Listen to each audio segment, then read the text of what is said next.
The Invest in Her podcast is brought to you in part by Wells Fargo Bank. Hi, I'm Catherine Gray, founder of She Angel Investors and co-founder of the She Angels Foundation.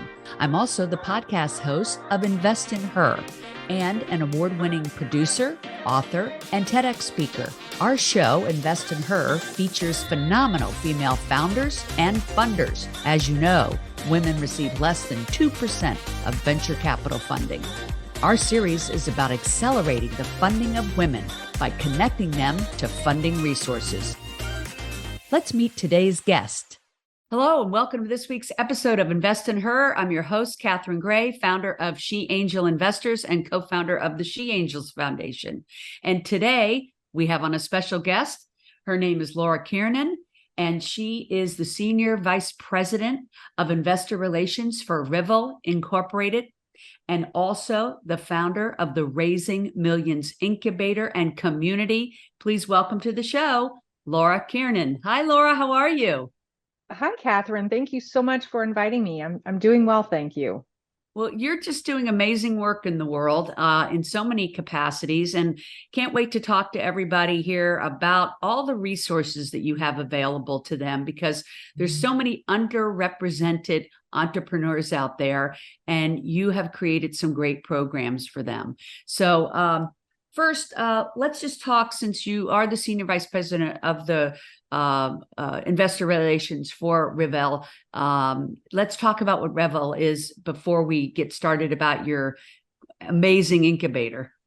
Sure. Well, Rivel Inc. is a consulting company that it's sort of a data-backed research.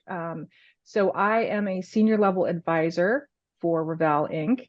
And I work with public companies, generally companies that are valued between 100 million on the very, very low end to maybe 100 billion on the high end. So I provide financial strategy. I work with companies on their investment theses, anything that will help them improve their perception, the perception of the company and the management team in the capital markets, which will enhance the value of the corporation. So in other words, you help them with the perceived valuations of their company, right? Absolutely. So one of the things I like to measure myself on is once we put a program in place for a company, can we see meaningful improvement in their valuation over a period of time, especially relative to the peer set?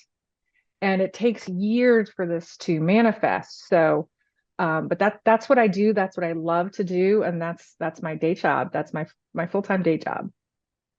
Yeah. And then on your own, you've created the Raising Millions Incubator and Community. I think our listeners are going to be super interested in that, because this helps them with financial education about raising funding and their own valuations, right? So tell us about that. How do people participate in that? What does it mean? And it's a great name, by the way. Oh, thank you. Thank you so much. Well, I'll just give you a little bit of background on Raising Millions and how I came about, because it wasn't an obvious thing for me to do when I first started doing it. I have been in corporate America for over 25 years. I did investor relations for 6 publicly listed companies. I've worked for 4 billionaire founder owners. And at a certain point in my career, I said, how am I going to create wealth for my family, for me, my family, my children, intergenerational wealth? And I thought, well, the number one way to do that here in America is to start your own business. And so I started my own entrepreneurial journey. I founded High Touch Investor Relations, where I worked with clients on transformative investor relations through storytelling. And I did that for 5 years. And what I found over that time was I had a real interest in working with early stage founders, which didn't really exactly correlate with public equities. And let's just tell people, public equities are what you find on the stock exchange. They're public companies as opposed to private equity investments. So public equities is what Laura's specialty has been in, helping them to create a higher perception of valuations, right? So that when they want to do a merger acquisition or anything to take their company to the next level, this is your area of expertise. And what I love is that you wanted to take that expertise and put it into smaller companies that would be not public companies, but privately owned small companies, right? That would be individuals that are in underrepresented arenas. Let's say women, BIPOC, LGBTQ. And that's why you created this incubator and community of information to help them. So you took that amazing expertise you had in that larger arena to this smaller arena. And I think that's super cool. Okay. So one of the things I have a unique experience having worked for these 4 billionaire founder owners. And the last owner I worked for started his company when he was 25 years old. He borrowed something like $50,000 in credit card debt, and he founded his own company, which became ultimately a $20 billion company over time. And so I really learned from that experience, along with all of the other founders that I worked for that also started out, really with nothing, that you can create your own dream. If you can dream it, you can do it, so to speak. It's a lot harder than it sounds, but it is something that we have the opportunity to do here in America. So I, alongside working with these public equities, I started working with smaller startups as often as a fractional chief financial officer, helping them raise capital, figuring out where money could come from. And the biggest pain point that I found was really related to financial literacy. And if founders, founders are the experts in whatever it is that they do, but they can't necessarily speak the language of investors. So if I could be that bridge, I could take founders, help them speak the language of investors, and help them get those checks, they could grow and build their businesses. And so that's what you've done for some companies. You've helped be that bridge. Some of the companies that are in your incubator, the Raising Millions incubator, you've helped them to bridge that conversation to help them get funding? Absolutely. So what I focus on with founders, and I've worked with several, is really helping them tell their story about why someone should invest in their company, helping them with financial strategy. How are you going to fund your business growth over the next 5 years, for example? And also teach them how to talk to investors, answer the types of questions that investors ask. And I in order to make this accessible, I essentially recorded teach-ins on all of these topics, how to draft your pitch book and so on. So, excuse me. So when people go to Raising Millions and join your community, they have access to that information as well as to being able to talk to you. That's correct. So I have some free resources on raisingmillions.com, and the community is free to join. Anyone can join the community. It's a supportive community, so everyone participates and provides, a lot of times I'll post grants or loan programs or an investor that's seeking investments.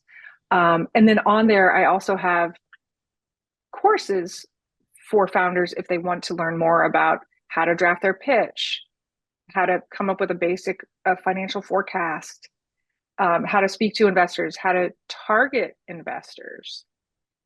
And I love that. And all of these things. Yes. That's fantastic. And I know you've had podcasts also raising billions, because those public companies, of course, are raising billions. But I love how you're really focused now with your raisingmillions.com on, providing resources to the smaller businesses. There's so many of them that need these type of resources. And I love that you're taking that expertise you have of having worked with billionaires who at one time were in the same position as these new entrepreneurs, and then helping them with a focus, I know, like we said, on women, BIPOC, and LGBTQ, all the underserved communities that are overlooked. How wonderful that they have this resource now. I really applaud you for putting this together. Thank you. When I think about what my life's purpose is, it's to live fearlessly and help people see the abundance in life. And abundance is everywhere you look. It's just figuring out how to access it. And so I try to help founders be fearless and live with abundant resources and grow and build their businesses. I've had the opportunity, for example, to work with Everybody Water, it was co-founded by two women. It's an amazing company that sells recyclable packaged water and donates 3% of their revenue to installing water systems for women and girls around the world. So they contribute to the sustainable development goals of gender equality, as well as, infrastructure and clean water. But at the same time, they've grown their business. I've helped them come up with a more sustainable business model. And they've grown the business more than 10 times since I've been working with them. Wow, that's amazing. I love that story. I always love a success story, especially when it's about women. Obviously, invest in her, right? Yes. So thank you so much for sharing these stories and these resources. I hope people will go to your website and take advantage of that. I'm sure they will. Raisingmillions.com. By the way, how the heck did you get that URL? That's amazing. Yes, I have Raising Millions, I have Raising Billions, and I've got a lockdown on it. So yes, please awesome. do go and check out the resources. And there are some fundraising journeys there of companies that I work with. And, as always, just, ping me or reach out anytime. Well, that sounds great. And I know we agree, we just are releasing a film called Show Her the Money. And it's at showherthemoneymovie.com. We're taking it on a 50-city tour around the globe. And it's about exactly about how women are underfunded in the venture capital world, as well as BIPOC and LGBTQ, and how we're going to change that. And we just need more women to become investors. I know you too believe this, like I do, that we need more women to be investing in all of these asset classes, venture capital, becoming angel investors in private equity, and then once being successful, also about doing what you're doing, which is giving back and paying it forward, using your knowledge and your resources to help other people become successful. I really think that's all of our purposes on the planet, is to help each other rise up. All boats rise, right? Definitely. I agree. And I think the way that things are going in the United States right now, there's so much support for angel investors. I mean, you can become an angel investor with $100 and invest in a crowdfunding. Yeah, I saw that you did campaign. a podcast about that, about the Jobs Act, and how crowdfunding is open to everyone. It's helped democratize being able to invest in other people's businesses. So if you want to get behind a woman or someone in the BIPOC community or LGBT community, look for the crowdfunder, Republic or WeFunder, or, there's several of them out there. You're right. That's a great way to get started in giving back and paying it forward and making an impact with your investments, right? Yes, absolutely. And, ultimately this is going to create jobs, more jobs for people, for women and underrepresented people. So I think it's a win-win for everybody. And a lot of times women investors don't really realize their power. I mean, this is something I had to learn kind of the hard way growing up, is how do I go about doing this? It's part of my, living fearlessly and figuring out how can I be an investor? And I invest also a lot with my time. Time is sometimes more valuable than money. And also connections, sometimes connections. It's just a matter of, 100%. taking It's one all hand of it. and yeah, exactly. So, even if your check sizes are really small, you can still be an advisor, you can be a board member, you can be a connector, and support the growth. You can buy Yes. the products or services. There's so many different ways you can support founders. 100%.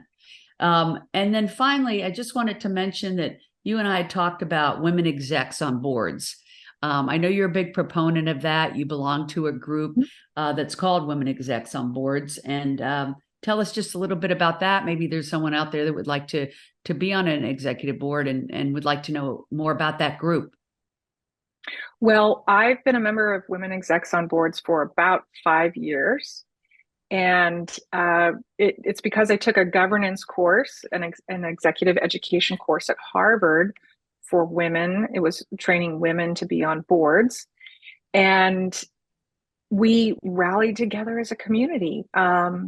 There were two women, Lisa Pent and Bonnie Hageman, who came up with the idea to create a network. And essentially, all women graduating from that class have the opportunity to join. And I actually run the angel investing group within our Women Execs on Boards.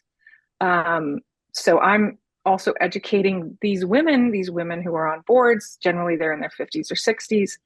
And it's a perfect time for them to think about reallocating their portfolio and investing in smaller businesses. Love that. That's what our movie's about, getting more of these successful women, these women on boards to become angel investors and step outside the traditional investing of just, investing in the public market and whatnot, and actually coming into investing in private equity or venture capital. I think it's so important. It's a big business. It's a big asset class that women have really not paid so much attention to. And it's so important that we wake up and educate ourselves on how important it is that a great deal of the money made in the world is in those asset classes that we haven't been privy to. And we've got to help each other to venture out and learn more about that, right? How would one get in touch with that particular women executives on boards? I know I've been talking about this now more on my podcast because it's so important that we sit on these boards, and it seems to be more of a focus. I'm hearing more and more programs out there about getting more women on boards. There's a lot of power in that. How would one participate in that particular group that you're involved with? Well, for our particular group, we all went through the program at Harvard. So you would have to go through the executive education, and you can just go to, Harvard Executive Education Women on Boards. A lot of these universities, I know Yale has a program for women on boards. There's got to be like 10 different organizations that support women Right. on boards. Yes, I was just talking and then to you can, C-Suite, which is C-SWEET. They have a program too. And then I know there's other ones out there as well. Yeah, you just have to seek it out, right? You have to seek it out, and you can follow us on LinkedIn. We're very prolific on LinkedIn. WEOB, I call it. So Women Execs on Boards. And just look, there's 20, I think it's now called 2030, 50% of women on boards by 2030. There is a very big movement to get diversity of thought, because diversity of thought on boards helps mitigate risk, improve returns. It's been proven to, enhance returns over time. So there are a lot of opportunities. It takes a while to sort of get a toehold in there, but you can find your way. Great. Well, we're going to leave you all with that kind of advice about joining boards as women. And also, of course, one more time, mention that you want to go to raisingmillions.com to learn about Laura's program that will help you as women, as BIPOC, as LGBTQ, have a community where you can learn about how to raise money for your business, how to grow your business. So if you're a small business owner, what a wonderful resource for you. raisingmillions.com. Laura, thanks so much for being on the show. Wonderful guest with wonderful resources. Love the work that you're doing.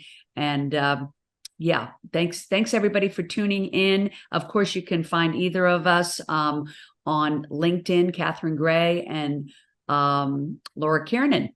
Also, we're on social media, so you can find us on Instagram, Catherine Gray at Invest in Her, and then also SheAngelInvestors.com. We are on social as well. And lastly, let me just remind you that we have the movie out, Show Her the Money. We're on social, on Instagram and Facebook, LinkedIn. Please follow us and go to showherthemoneymovie.com to follow our 50-city tour around the world of this movie to help empower women in the arena of investing in venture capital and getting VC funding for their businesses. Once again, it is Laura's site is raisingmillions.com. Be sure to visit it. Thank you so much for tuning in, and thank you, Laura, for being a great guest. Make it a great day, everybody.